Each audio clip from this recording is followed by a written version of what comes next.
আজি কেইদিনমানৰ পৰা নিউজ বাজি আছে দীপাংকৰ বুলি পেলাই কোনোবা এজনে শ্বেয়াৰ মাৰ্কেট মানে অফিচ খুলিছিলে। তো ট্ৰেডিং কৰে, তেখেতে হয়তো ট্ৰেডিং কৰে আৰু ট্ৰেডিঙৰ পৰা মানুহৰ পৰা ইনভেষ্টৰ থাকে, ইনভেষ্ট কৰে, তাৰপিছত তেখেতে মানে এটা পাৰ্চেণ্টেজ হিচাপত তেখেতক এটা ইণ্টাৰেষ্ট দিয়ে। আৰু এই মানুহবোৰ কিমান মূৰ্খ হ'ব লাগিব, কোনোবাই লাখ টকাত 12% দিয়াটো ইমান সহজ কথা নেকি? 1 লাখ টকাত 12% 15% দিয়াটো ইমান সহজ কথা বুলি ভাবিছে নেকি? এই ট্ৰেডিংটো এটা জোৱা হয়, সিটো জোৱা খেলি আছে ন আল্টিমেটলি। আৰু ট্ৰেডিঙত ইমান টকা লগোৱা যোনে লগাইছে, তেখেতে কি ভাবি লগাইছে, কি এগ্ৰিমেণ্ট কৰি লগাইছে, একো সংসত্ব নাই। আজি কেইদিনমানৰ আগত YBY বুলি এটা কোম্পানী আহি পেলাই অসমৰ ৰাইজক ঠগি থৈ গুচি গ'ল। এইবোৰ এটা প্ৰবঞ্চক, মানে অসমৰ ৰাইজবিলাক, অসমৰ মানুহবোৰ সৰল, মানে সহজ সৰল দেখি পেলাই মানুহে ঠগিবৰ কাৰণে বেছি সুবিধা পাইছে। গতিকে এটা কথা মানুহে মনত ৰখা উচিত, 69 কৰোৰ এজন মানুহে লগাই দিছে, এই এটা মানে ট্ৰেডিং কৰা এজন মানুহৰ ভৰসাত লগাই দিছে।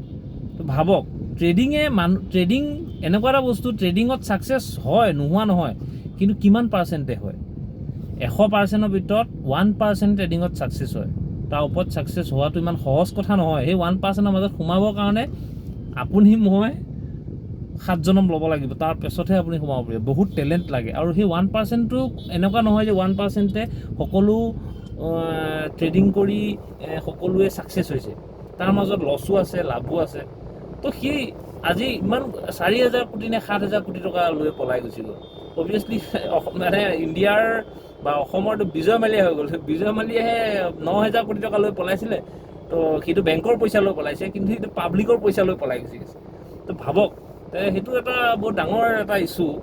আৰু এই ট্ৰেডিং, এই অফিচবিলাক মানুহে একচুৱেলি, আমাৰ গভৰ্ণমেণ্টে এটা ষ্টেপ ল'ব লাগে, ট্ৰেডিঙৰ অফিচবিলাক বন্ধ কৰিব লাগে। ট্ৰেডিং যদি কোনোবাই কৰিব মন আছে, নিজে কৰক ন, নিজে শিকি, নিজে লেপটপত এক্সপিৰিয়েঞ্চ লৈ, লেপটপ লৈ উলিয়াই বেলেগক পইচা দি ট্ৰেডিং কৰাই আপুনি ইণ্টাৰেষ্ট ল'ব, সেইটোতো বহুত একচুৱেলি হ'বও লাগে। এনেকুৱা নহ'লে একচুৱেলি, আজি মই ট্ৰেডিং নকৰোঁ, জাষ্ট মই শ্বেয়াৰ কিনি থৈ দিওঁ বা মিউচুৱেল ফাণ্ডত পইচা থৈছোঁ। এইটো এটা সাধাৰণ, এইবিলাক এনেকুৱা কাম কৰক। মানুহে 12 লাখ টকা, কোনোবাই 69, আজি বাই 69 কৰোৰ 70 কোটি টকা মানুহে যদি মিউচুৱেল ফাণ্ডতো থয় ন, ফিক্স কৰি, তো সি নাই কমেও 7%, 8% প্ৰত্যেক মাহে ৰিটাৰ্ণ পাব।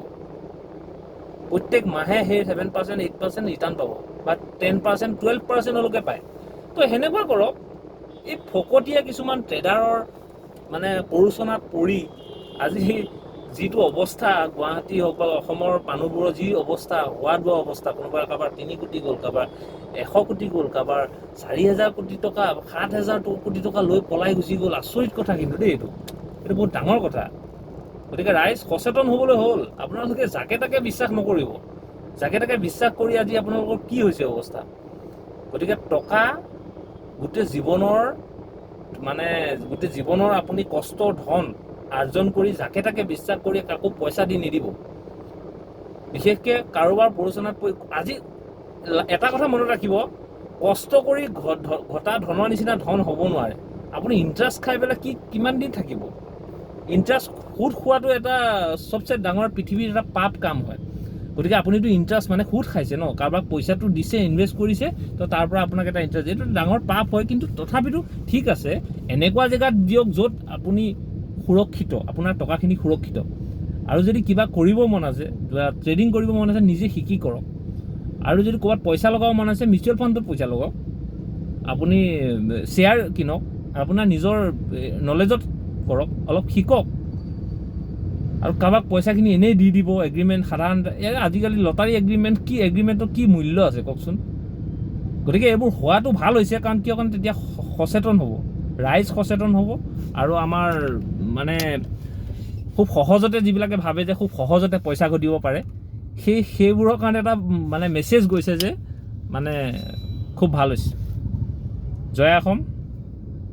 সদায় পজিটিভ মাইণ্ড লৈ চলক, আৰু এইবোৰৰ পৰা সাৱধানে বাচি থাকক দেই, বাচি চলক ৰাইজ।